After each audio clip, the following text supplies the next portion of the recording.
Bismillah, alhamdulillah, la haula wa la quwata illa billah. Anak-anakku sekalian yang saya cintai, alhamdulillah pada pagi hari ini kita bisa bertemu kembali bersama Pak Nasrullah dalam keadaan sehat walafiat. Pada kali ini kita akan melanjutkan pembelajaran pendidikan agama Islam dan budi pekerti. Namun sebelumnya, mari kita awali dengan doa bersama sebagaimana yang kita baca setiap hari agar ilmu kita menjadi ilmu yang bermanfaat dan barokah. Bismillahirrahmanirrahim. Allahumma salli wa sallim ala sayyidina Muhammad wa ala ali sayyidina Muhammad. Allahumma aghnini bil ilmi wa zayyinni bil hilmi wa akrimni bit taqwa wa jammilni bil afiyah. Amin. Walhamdulillahi rabbil alamin.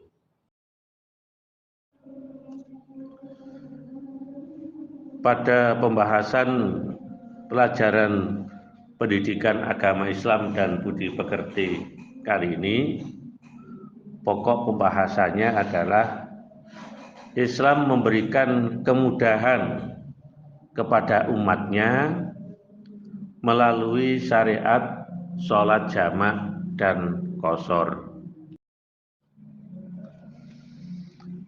Pengertian sholat jamak. Sholat jamak adalah menggabungkan atau mengumpulkan dua sholat fardu dan dilaksanakan dalam satu waktu. Seperti sholat zuhur dengan asar. Yang keduanya dikerjakan di waktu zuhur saja. Atau dikerjakan di waktu asar saja.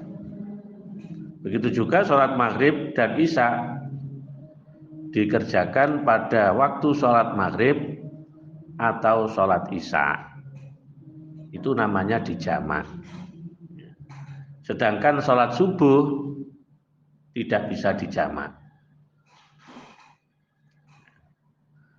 Bagaimana hukum mengumpulkan sholat atau sholat jamak? Hukum sholat jamak adalah mubah, artinya diperbolehkan bagi orang-orang yang dalam keadaan darurat, seperti musafir atau orang yang bepergian jauh menempuh jarak sesuai dengan ketentuan yang telah ditetapkan. Dasar hukum atau dalil tentang sholat jamak adalah sabda Rasulullah Shallallahu Alaihi Wasallam. Kana Rasulullah Shallallahu Alaihi Wasallam yajma'u baina sholati zuhri wal asri idza kana ala zuhrin sairun wa yajma'u bainal maghribi wal isya'i. Artinya Rasulullah Shallallahu Alaihi Wasallam menjamak atau mengumpulkan antara sholat zuhur dengan sholat asar jika dalam perjalanan, dan menjamak sholat maghrib dengan sholat isya. Hadis riwayat Bukhari.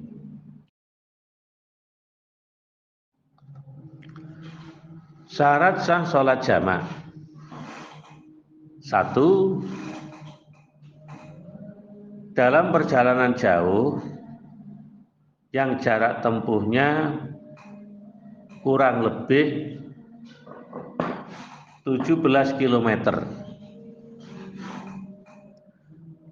Sebagian ulama mensyaratkan jarak perjalanan harus memenuhi 80,6 km.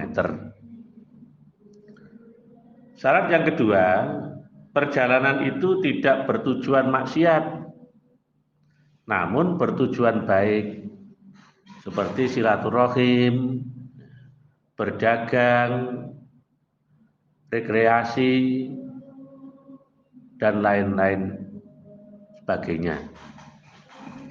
Yang ketiga, dalam keadaan darurat atau ketakutan dan rasa sangat khawatir, seperti situasi perang, sakit, hujan lebat, angin toban, dan terjadinya bencana alam. Macam-macam sholat jamak. Sholat jamak ada dua macam.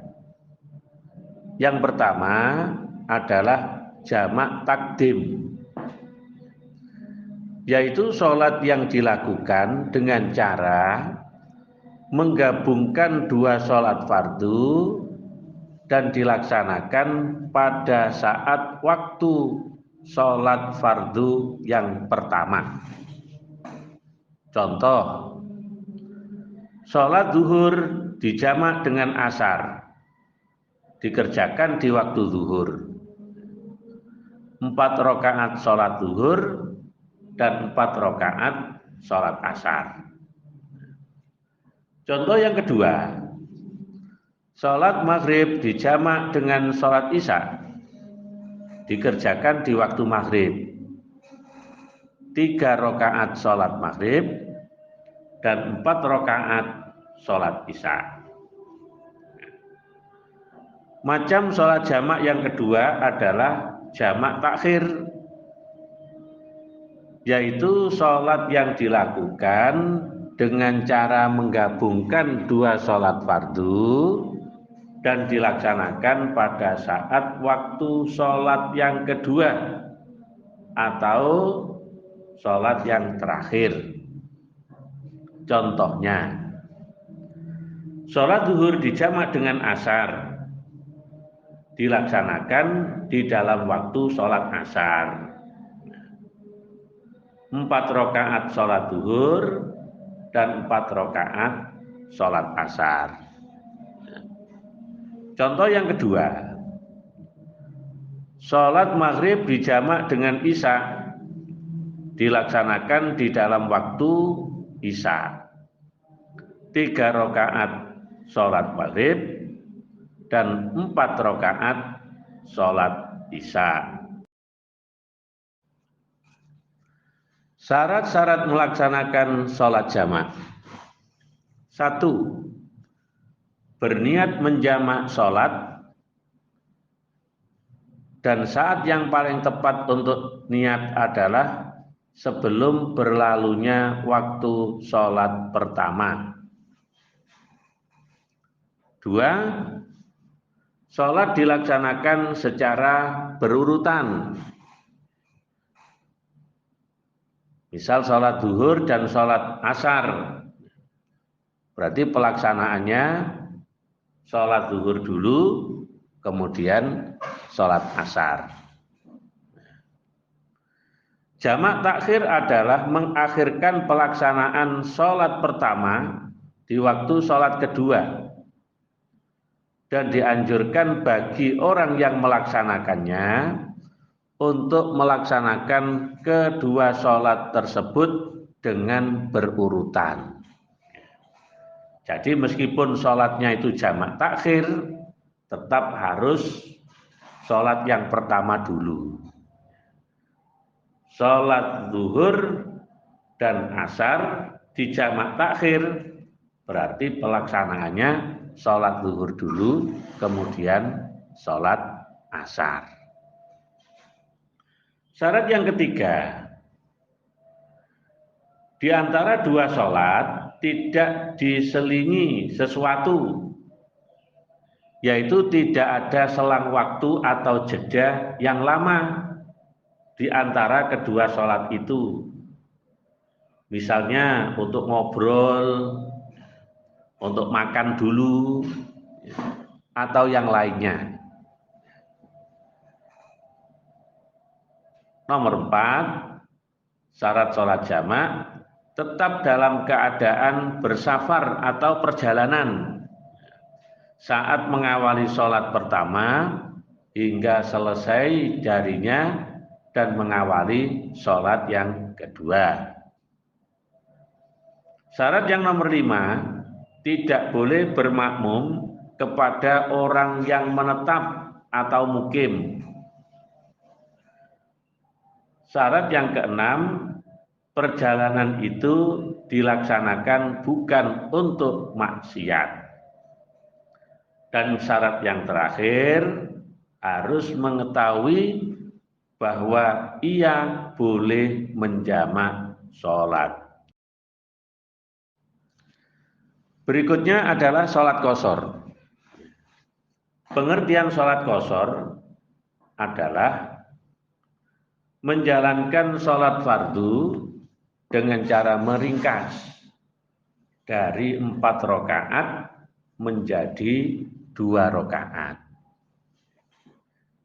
Dengan demikian sholat yang boleh diqashar adalah sholat yang jumlahnya 4 rakaat, yakni sholat zuhur, asar, dan isya. Sedangkan sholat maghrib dan subuh tidak boleh diqashar. Hukum melaksanakan sholat qashar. Hukum mengerjakan sholat qashar adalah mubah atau diperbolehkan bagi orang-orang yang memenuhi persyaratan. Adapun dalil yang memperbolehkan sholat qashar adalah firman Allah surat An-Nisa ayat 101. A'udzu billahi minasyaitonir rajim. Wa idza darabtum fil ardi falaisa 'alaikum junahun an taksuru minas shalah in khiftum ayyaftinakumul ladina kafaru innal kafirina kanu lakum aduwwam mubina. Artinya, dan apabila kamu bepergian di muka bumi, maka tidaklah berdosa kamu mengqashar sholat. Jika kamu takut diserang orang-orang kafir, sesungguhnya orang kafir itu adalah musuh bagi kamu yang jelas. Syarat sah sholat qashar. Sholat qashar akan menjadi sah jika memenuhi beberapa persyaratan. Yang pertama, perjalanan itu bertujuan baik, tidak untuk maksiat. Kedua, perjalanan dengan jarak jauh kurang lebih 80,6 km. Tiga, dalam keadaan darurat atau ketakutan atau situasi perang atau karena sakit, hujan lebat, angin topan, dan bencana alam. Syarat yang keempat, harus diniatkan qashar sholat di dalam hati. Syarat yang kelima, sholat yang diqashar itu harus sholat yang tunai atau sholat ada, bukan sholat qadha, dan jumlahnya 4 rakaat. Syarat yang keenam, tidak boleh bermakmum kepada orang yang menetap atau orang yang mukim. Syarat yang terakhir, harus berniat sholat qashar ketika takbiratul ihram. Demikian tadi anak-anak pembelajaran kita pada pagi hari ini tentang sholat jamak dan qashar. Mudah-mudahan ilmu yang kita pelajari menjadi ilmu yang bermanfaat, barokah dunia dan akhirat. Untuk itu, mari kita tutup dengan doa kafaratul majlis. Bismillahirrahmanirrahim. Subhanakallahumma wa bihamdika asyhadu an la ilaha illa anta astaghfiruka wa atubu ilaik.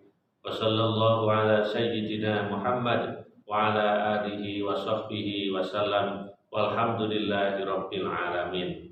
Selamat bertemu kembali pada pertemuan yang akan datang. Wassalamualaikum warahmatullahi wabarakatuh.